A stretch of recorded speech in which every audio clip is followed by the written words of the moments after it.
Good morning, students. We are going to have our functional English grammar class, and as you all, hope you all are having this book with you. This is a prescribed book by the school. I hope all of you, class 9 and 10, both of you are having this book. This book is very important for English language because English, half of the part is literature, or remaining half is language, right? The grammar for English grammar you have to consult this. So I want all of you to please get ready with this book, and if you haven't bought it yet, please get it very soon.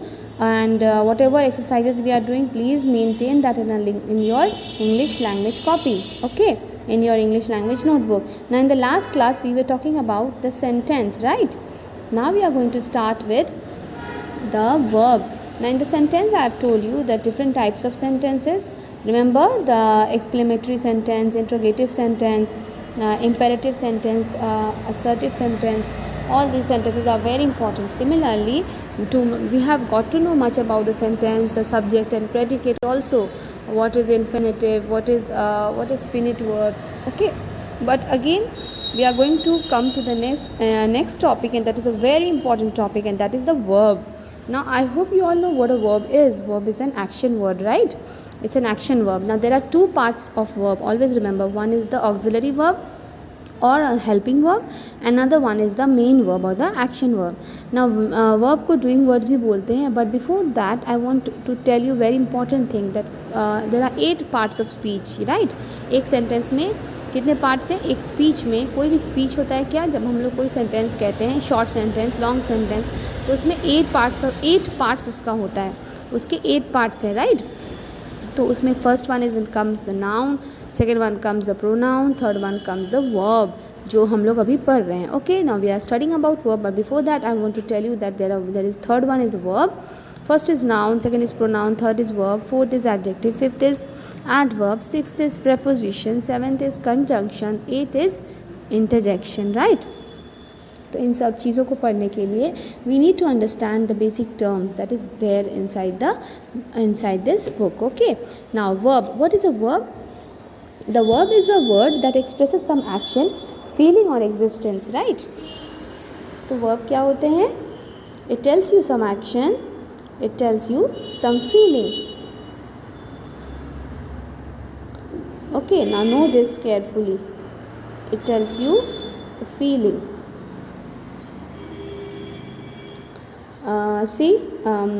जैसे अगर आप बता रहे हो, it tells you the expresses some action, feeling or existence. It tells things about the subject के बारे में हमें बताता है verb.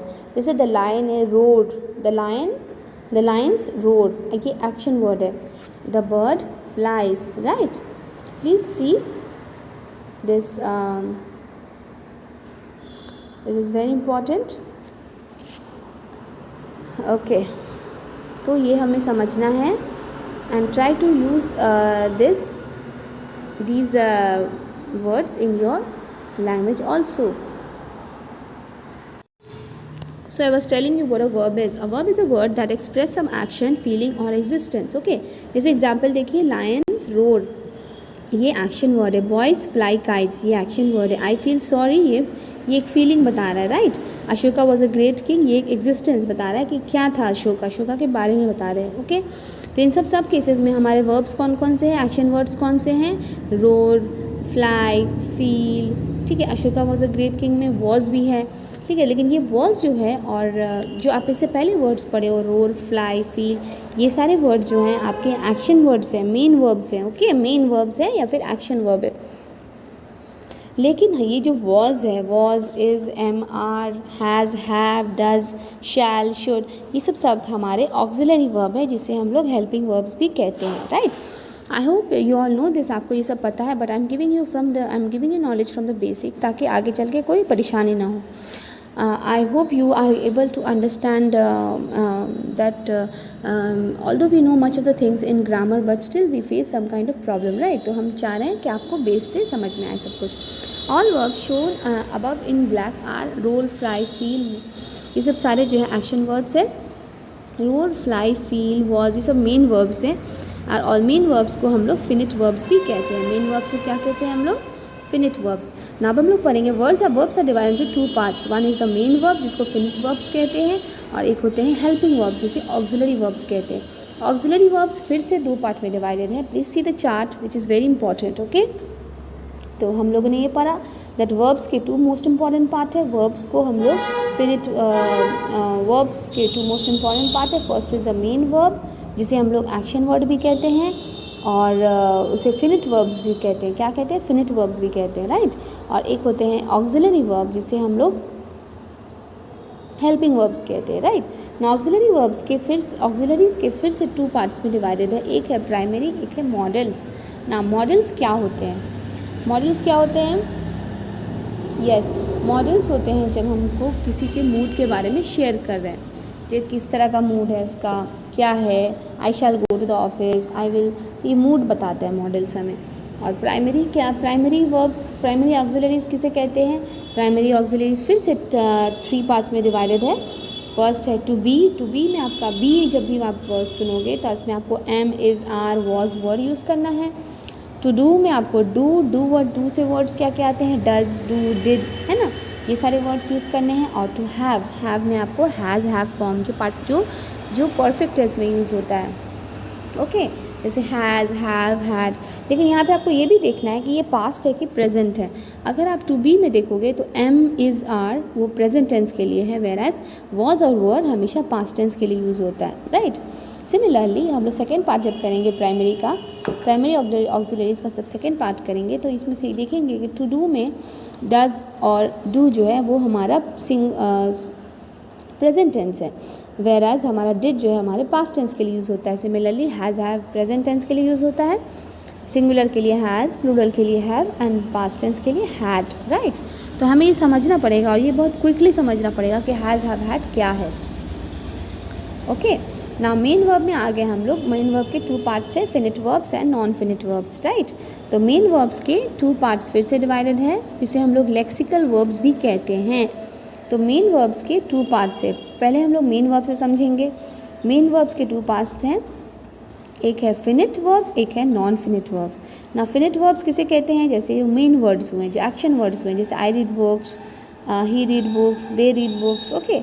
और she goes to office, I go to office, they go to office, okay. तो ये सब सारे फिनिट वर्ब्स हैं, क्योंकि ये आपको प्रॉपर एक्शन के बारे में बता रहे हैं। नॉन फिनिट वर्ब्स क्या होते हैं? जो हमें एक्शन के बारे में नहीं बताते, बल्कि हमें ये बताते हैं do not change their form according to the number, person और place, tense of subject. Infinitives के एग्जाम्पल आप देखोगे, इन नॉन इनफिनिट वर्ब्स के तीन एग्जाम्पल्स हैं, ओके। जैसे तीन पार्ट्स हैं, एक है इन्फिनेटिव्स, जेरून्स एंड पार्टिसिपल्स, इसे हम लोग नॉन फिनिट वर्ब्स कहते हैं ना। अगर नॉन इन्फिनेटिव आप जब ये पढ़ोगे, नॉन फिनिट वर्ब्स की जो थ्री मोस्ट इम्पॉर्टेंट टाइप्स मैंने बताया आपको, इन्फिनेटिव, जेरून्स एंड पार्टिसिपल।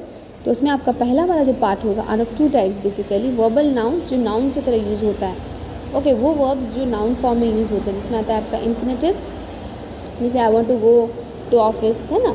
तो यहाँ पे आपका गो क्या हो जाएगा? I want to go. To go आपका क्या हो जाएगा? इन्फिनेटिव हो जाएगा, ओके। ये टू फॉर्म में रहेगा, लेकिन ये वर्बल नाउन से, क्योंकि ये नाउन फॉर्म में बताएंगे। स्विम में है, स्विम में आईएनजी लग जाएंगे तो swimming is a good exercise. तो ये क्या हो जाएगा? स्विम एक वर्ब है, उसमें आईएनजी फॉर्म लगा तो वो स्विमिंग हो गया। तो हमें लगना चाहिए कि ये कंटिन्यूस फॉर्म है, लेकिन नहीं, यहाँ पे एज अ नाउन यूज़ हो रहा है। स्विमिंग एक अच्छा एक्सरसाइज है, तो स्विमिंग किसी को डिनोट कर रहा है, तो उसे हम लोग जेरूंड कहते हैं। Now while doing the examples we will come to know about it.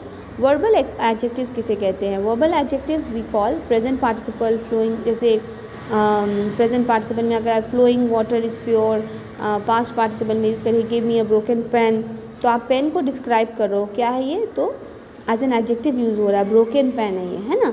तो उसमें पार्टिसिपल फॉर्म यूज़ हुआ, third form of verb use हुआ, that is participle form, that is called the broken. And the first one is a flowing water. Flowing water, water कैसा है? तो flowing है, तो ये डिस्क्राइब कर रहा है, बट ये आईएनजी फॉर्म में, ओके। तो इसे हम लोग प्रेजेंट पार्टिसिपल कहते हैं। तो I hope by now you are clear what is non-finite verbs. So basically again I am giving you a thorough introduction of this. First one is verbs are divided into two most important parts. First is the main verb, second is the helping verb. Main verb is further divided into two parts. First is the finite verbs and the second one is non-finite verbs. तो finite verbs के फिर से 3 parts हैं। Finite verbs के फिर से finite verbs इसे कहते हैं मेन एक्शन वर्ड्स, और नॉन फिनिट वर्ब्स 3 पार्ट्स में डिवाइडेड है, इन्फिनेटिव्स, जेरून्स एंड पार्टिसिपल्स। ओके, जिसमें से इन्फिनेटिव्स और जेरून्स हमेशा नाउन फॉर्म के लिए यूज़ होता है। इन्फिनेटिव्स में टू यूज़ होता है, टू फॉर्म है वो, और पार्टिसिपल में हमेशा third form of verb use होते हैं। Now next will come to the finite verbs. Okay, तो ये फिनिट वर्ब्स किसे कहते हैं? फिनिट वर्ब्स को 2 पार्ट में डिवाइड किया जा सकता है। मैंने जो फर्स्ट पॉइंट है वो आपको फिर से पढ़ना है, finite verbs and non finite verbs. आज याद आया? मेन वर्ब्स टू टाइप्स के होते हैं, एक होते हैं फिनिट वर्ब्स, एक होते non finite verbs. Non finite verbs के हम लोग टाइप्स पढ़ें, एक है infinitive, gerund and participle, right. अब हम लोग फिनिट वर्ब्स के टू इम्पॉर्टेंट पार्ट्स पढ़ेंगे, एंड दैट इज़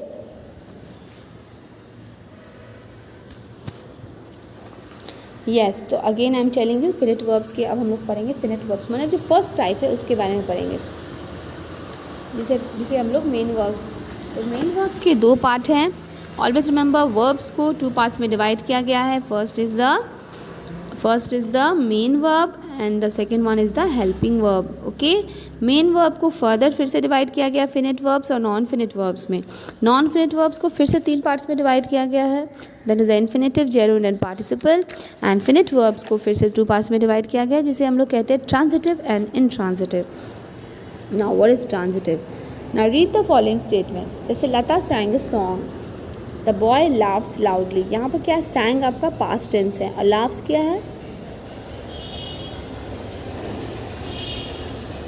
laughs आपका प्रेजेंट टेंस है, राइट, क्योंकि उसमें एस यूज हुआ है।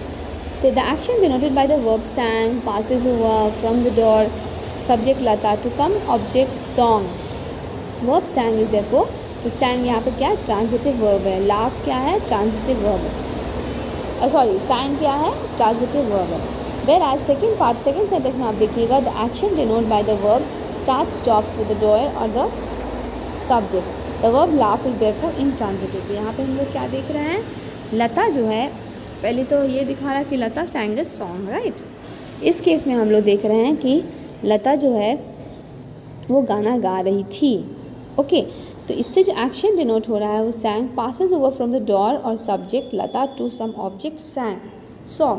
तो लता का जो ये माने लता ने एक गाना गाया, लता यहाँ पे मेन सब्जेक्ट है, उसके गाने के बारे में बात हो रही है। तो यहाँ पे सब्जेक्ट ट्रांसफ़र हो गया, पास ऑन हो गया लता से उसके सॉन्ग पे, एक्ट है ना।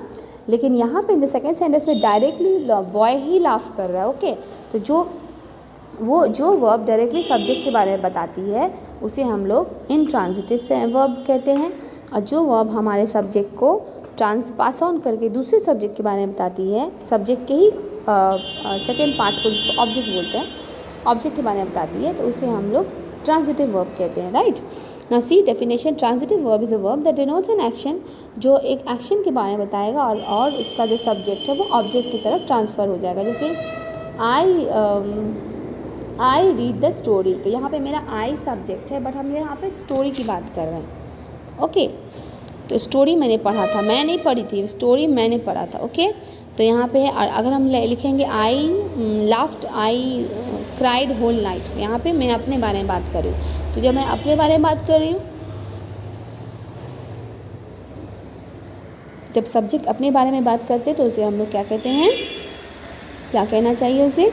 Intransitive verb. और जब सब्जेक्ट एक ऑब्जेक्ट की तरफ ट्रांसफ़र होकर पास ऑन होकर वर्ब जब ऑब्जेक्ट के बारे में बात करता है तो उसे हम लोग ट्रांजिटिव वर्ब कहते हैं। सी, तो यहाँ पे एग्जांपल्स देख लीजिए, इनट्रांजिटिव के एग्जांपल्स देख लीजिए। He sleeps, there are 3 boys in the room. Okay, तो इन सब में देखो verbs use intransitively. Birds fly कर रहे, the horse run, the fire burns, his mother can not read, ठीक है, flood floats on water, the chair broke.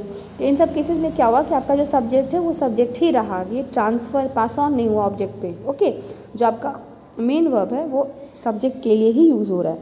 But जब हम लोग ट्रांजिटिव की बात करते हैं, उस केस में हमारा सब्जेक्ट जो है वो पास ऑन होकर ऑब्जेक्ट के बारे में बताता है। वर्ब जो है वो सब्जेक्ट को छोड़ के ऑब्जेक्ट के बारे में बताता है। जैसे बॉयज़ फ्लाई काइट्स, वो बॉयज़ तो थे, फ्लाई तो कर रहे थे, लेकिन क्या फ्लाई कर रहे थे, काइट्स फ्लाई कर रहे थे। तो उनका सब्जेक्ट जो है वो ऑब्जेक्ट माने फ्लाई जो है वो बॉय के लिए नहीं यूज़ हुआ बल्कि काइट्स के लिए यूज़ हुआ। ओके, तो यहाँ पे सब्जेक्ट से ट्रांसफ़र होके ऑब्जेक्ट में आ गया।